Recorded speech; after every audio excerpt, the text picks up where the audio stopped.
Hey everybody, thank you so much for joining me on my channel, Very Good Life. This is Aya, and one of the fairies, one of the fairy friends saw that I had not done Chiron in the 11th house, so I am completing out Chiron. They're right, I haven't done it. It's the last one, so here we go.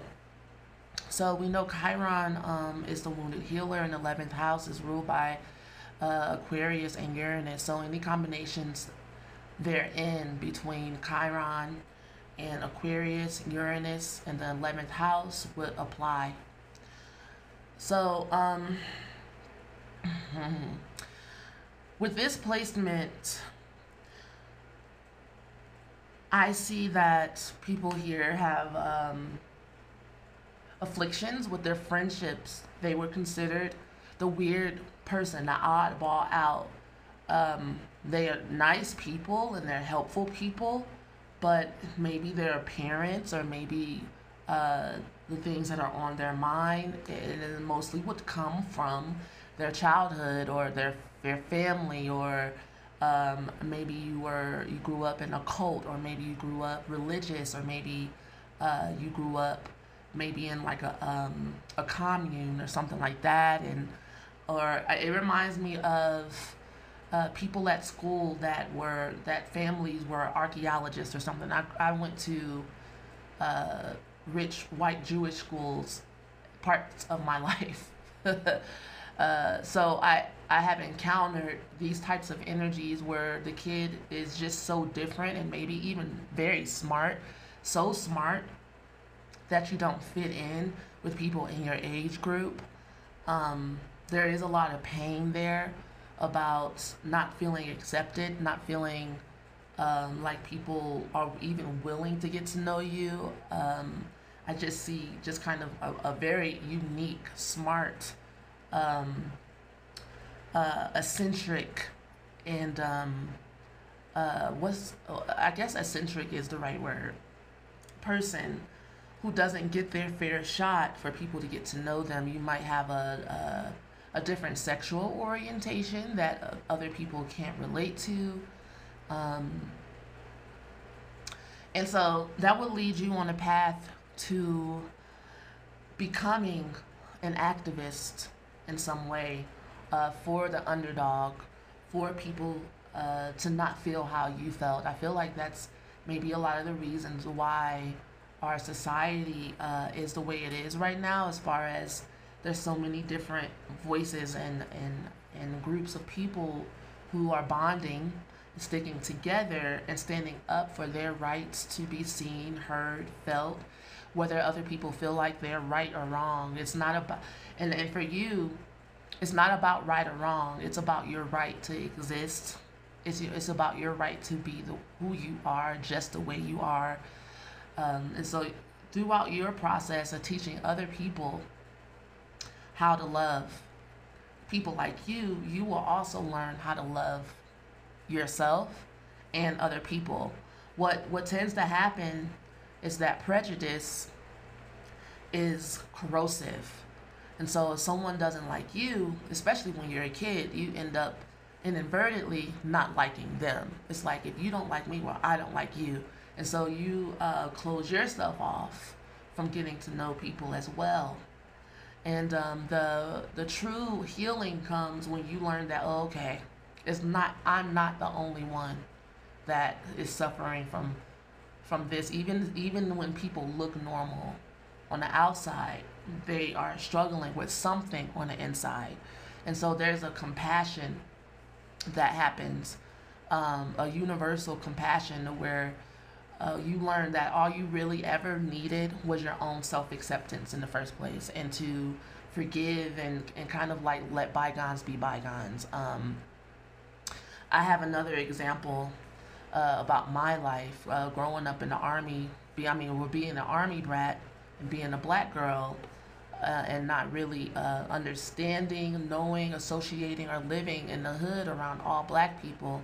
When I moved to St. Louis, me and my family moved to St. Louis when I was like in third grade. or something like that. And we moved to the hood. My mother married my stepfather, and it changed our whole socioeconomics. I was pissed. But anyway, they were so, black women, black people were so mean to me. It made me prejudiced against black women. And I am a black woman. And it's not until I got older and started going through my healing process and really facing my own pain that I realized that I can relate to them and they can't relate to me. You know, I became more just confident in my own skin, because what had happened was is that I stopped being comfortable around black people because I was afraid of being judged, and I also judged them as well for how they expressed their rage, anger, and hurt, and which I didn't look at it like that at first. I just looked at it like, you're mean, you know, and that's a really ugly trait, and I don't like you either.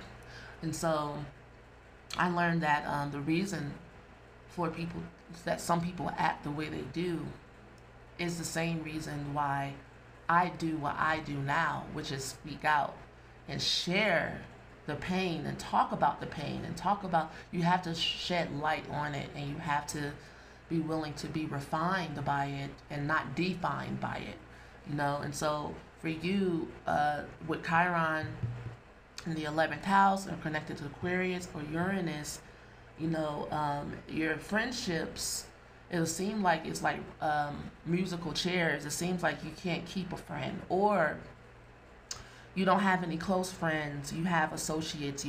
You're not part of any particular clique. You are you stand out, and you are able to talk to everyone, anybody about everything. But you would like a best friend, and you would like to be known, and you would like a personal relationship. And over time, when you learn to accept yourself, because if you look at how you've been in your life, a lot of the things that you have experienced or felt or expressed is a bit out of rebellion, to purposely go against the status quo because you feel rejected by it, you know. And so then there's a assimilation. There might become a point in time to where you maybe make some friends. It reminds me of like Mean Girls, the Plastics or whatever. You might be accepted into a group if and only if, like a math equation, you assimilate and you get rid of your weirdness, right? I can see you going through a stage like that, where you try to fit in. And then you go, you know what? Fuck this. I don't have to be like anybody else. I don't have to be anybody but myself. Either take me or leave me, you know. And so it's a titration. It's a journey. It goes back and forth. You might feel like you need to change locations. Maybe it's the location. Maybe I don't fit in here in Timbuktu, Idaho. Maybe I need to move to New York, or maybe I need to travel the world and find my tribe. This lifetime, you're set up to find your tribe and figure out, you know, how to accept the world, yourself, and your place in the world.